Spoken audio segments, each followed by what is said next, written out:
So what if we could bring back these co-op experiences and blend it together with modern technology to have you and your friends working together as a team in virtual reality? And Breach Protocol is our answer to that question. Breach Protocol is an episodic VR co-op game with an emphasis on teamwork, coordination, and communication. We tried to stay away from the hyper-real style to make it appeal to people of all ages, so that people of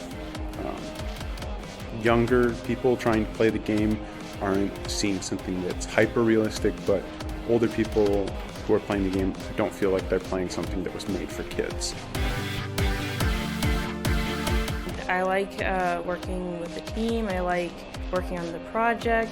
There has been some bumps in the road, but we've always found a solution to them, so it's not difficult as long as there's communication involved.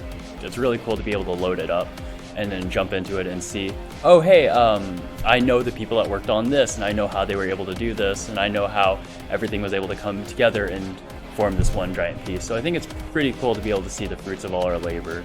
Our hope is to release a free demo of the first episode of the game on platforms such as itch.io and potentially a full release on Steam. As someone on the spectrum, I wanted to make my experiences a little easier to understand for the outside world.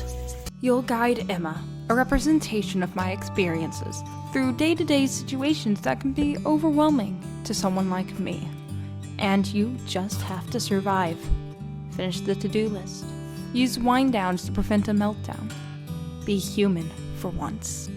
In life, you can't redo a conversation, no matter how much you try. You're left wondering if you said the right thing because your friend gave you a weird stare.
I wanted to make a game that involved skill, but that took away some of the manicured control that card games often have.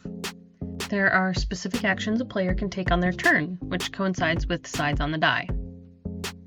While the die roll determines whether you draw for yourself, an opponent, or the community board, or swap with the deck, an opponent, or the community board, you can always choose not to take the action, giving back some of the control that the die takes away while still implementing a random element to gameplay.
It's been very exciting for me to take this concept that I originally developed for an animation. Blink of an Eye is an RPG mobile game that is designed to be played for the first 15 minutes after your alarm. And the purpose of this is to kind of motivate you and energize you to kind of start your day with an entertaining game and narrative to just get the mind working a little bit quicker.